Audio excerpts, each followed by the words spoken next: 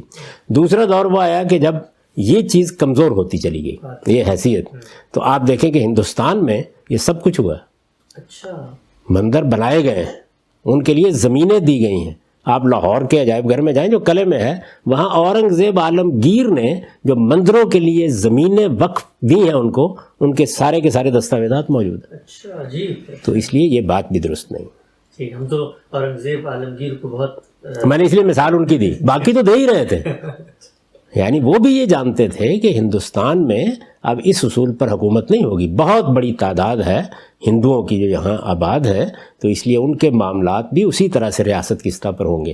تو ایک لحاظ سے مغلوں نے آ کر, یعنی پہلا مرحلہ وہ نہیں ہے, سلاطین کے زمانے میں آپ کو اس کی مثالیں کم ملیں گی, اس میں بھی یعنی مثالیں مل جاتی ہیں, لیکن مغلوں نے آ کر, خاص طور پر اکبر نے, دوسرے لوگوں نے ہندوستان کی سرزمین کو ایک مذہبی ریاست کی بجائے تبدیل کرنا شروع کیا. یہ تبدیلی کا عمل صدیاں لیتا ہے. وہ انگریز آئے اس کے بعد, انہوں نے بھی ظاہر ہے کہ اسی طریقے سے اس ریاست کو چلایا, لیکن اب دنیا کے اندر قومی ریاستیں ہیں. تو پہلے آپ اس میثاق کو تبدیل کریں جس پر یہ ریاست بنی ہے, یا پھر خدائی حکم بتائیں. یعنی جو جزیرہ نما عرب کے بارے میں ہے، اس کے بعد آپ کو یہ حق ہے، ورنہ آپ ان کو خود روک نہیں سکتے۔ قانون کے مطابق جو قانون ضابطے ہیں، زمین خریدیں گے، مندر بنانا چاہیں مندر بنائیں گے، گرجا بنانا چاہیں گرجا بنائیں گے، روک نہیں سکتے۔ اور اگر آپ نے کوئی رقم مختص کی ہوئی ہے عبادت گاہوں کے لیے تو وہ گرجے کو بھی اسی انصاف کے ساتھ دی جائے گی، مندر کو بھی اور مسجد کو بھی۔ وہاں آپ شرک کو فروغ نہیں دے رہے، آپ اصل میں جو ذمہ داری آپ نے لی ہے اس کا حق ادا کر رہے ہیں۔ ٹھیک، اچھا ہم سب مسئلہ تو یہ پیدا ہو گیا اور اتنا بڑھ گیا۔ میں کل اخبار میں پڑھ رہا تھا کہ جو وفاقی وزیر مذہبی امور ہیں ان کو وزیر اعظم کی طرف سے تجویز پیش کی گئی۔ اخبار کی رپورٹنگ یہ تھی کہ بجائے ایک مندر تعمیر کرنے کے کوئی کمپلیکس بنا دیں، یا مسجد بھی ہو، کلیسا بھی ہو، مندر بھی ہو، تاکہ لوگوں کا یہ جو ایک ہے کہ اسلام آباد میں مندر بن رہا ہے تو ساتھ جوڑ کے مسجد بھی بنا دیتے ہیں۔ تو قابل عمل حل کیا لگتا ہے؟ کیا اگر مطلب آپ کیا تجویز کریں گے ایسے موقع پہ؟ اب کیا کریں؟ میرے نزدیک یہ ہے کہ اس معاملے میں حکومت نے اقدام کرنے میں غلطی کی۔ اقلیتی امور کی جو وزارت ہے، اگر اسی کے ذریعے سے یہ سارا معاملہ کیا جاتا تو شاید یہ بات یہاں تک نہ اٹھتی۔ مذہبی امور، لیکن ہمارے ہاں یہ خلجان موجود ہے، یعنی جو جدید تعلیم یافتہ طبقہ ہے وہ بالکل اس طرح بیہیو کرتا ہے کہ یہ قومی ریاست ہے۔ یہ قائد اعظم محمد علی جناح سے لے کے آج تک یہی صورتحال ہے، یعنی آپ کی بیوروکریسی یہیں سے معاملات کو دیکھ رہی ہوتی ہے، فوج یہیں سے دیکھ رہی ہوتی ہے، سیاستدان یہیں سے دیکھ رہے ہوتے ہیں۔ مذہبی لوگ اس کو دارالاسلام مذہبی ریاست کے طور پر دیکھ رہے ہوتے ہیں، اسلامی ریاست، مذہبی ریاست۔ یہاں یہ مذہبی ریاست ہے، نہ یہ دارالاسلام کی تعریف پر پورا اترتا ہے، اور نہ یہ دارالاسلام سے میری مراد کہ جو اس کے حدود قیود جس طرح سے بیان کیے گئے ہیں۔ بہت سی چیزیں ایسی ہیں جن پر ہو سکتا ہے کہ میں بھی کچھ کہہ کے یہ کہوں کہ چلیے دارالاسلام کی اصطلاح استعمال کر لیتے ہیں، لیکن جو حقیقی مفہوم ہے اس کا، اس پر یہ پورا نہیں اترتا۔ یہ قومی ریاست ہے، نیشن اسٹیٹ ہے، اور قومی ریاست کوئی ناجائز چیز نہیں ہے، یہ دور حاضر کا ایک بندوبست ہے۔ اس بندوبست کو جس اصول پر کیا گیا ہے اسی کے لحاظ سے معاملہ کرنا ہوگا۔ مذہبی طبقہ اپنی پرانی اصطلاحات میں ابھی تک بند ہو کے سوچتا ہے۔ تو اسلامی ریاست جو ہے یہ کبھی قبول نہیں کیا ہمارے ہاں قائد اعظم نے۔ مسلم اسٹیٹ یعنی جہاں مسلمانوں کی اکثریت ہے، بس اس کے سوا کچھ نہیں ہے۔ جو ہندوستان ہے وہ بھی اسی اصول پر ایک قومی ریاست ہے۔ تو قومی ریاستوں کے دور میں اگر آپ یہ قائم کرنا چاہتے ہیں تو آپ کو پہلا کام یہ کرنا پڑے گا کہ دنیا میں اس وقت جو ضابطے بن چکے ہیں آپ ان کا اعلانیہ انکار کریں گے، اور آپ یہ اعلان کریں گے کہ یہاں رہنے والے سب غیر مسلم ہم مسلمانوں کے محکوم ہیں۔ پھر ظاہر ہے کہ آپ کی ثواب دید ہے کہ آپ کسی موقع کے اوپر ان کو جینے کا موقع دیں، اور کسی موقع کے اوپر کہیں کہ سب کے سب اسلام آباد سے نکلیں اور نکل کے جا کے فلاں پہاڑی کے پاس ایک گاؤں بسا دیا، وہاں رہیں جا کے۔ یعنی حاکم اور محکوم کے تعلق میں اقدامات اور ہوتے ہیں، یہاں حاکم اور محکوم کا تعلق نہیں ہے، برابر کے شہری ہیں۔ ہم سب یہ تو ہم جانتے ہیں، وقت ہمارے پاس کم ہے، آخری بات کرتے ہیں۔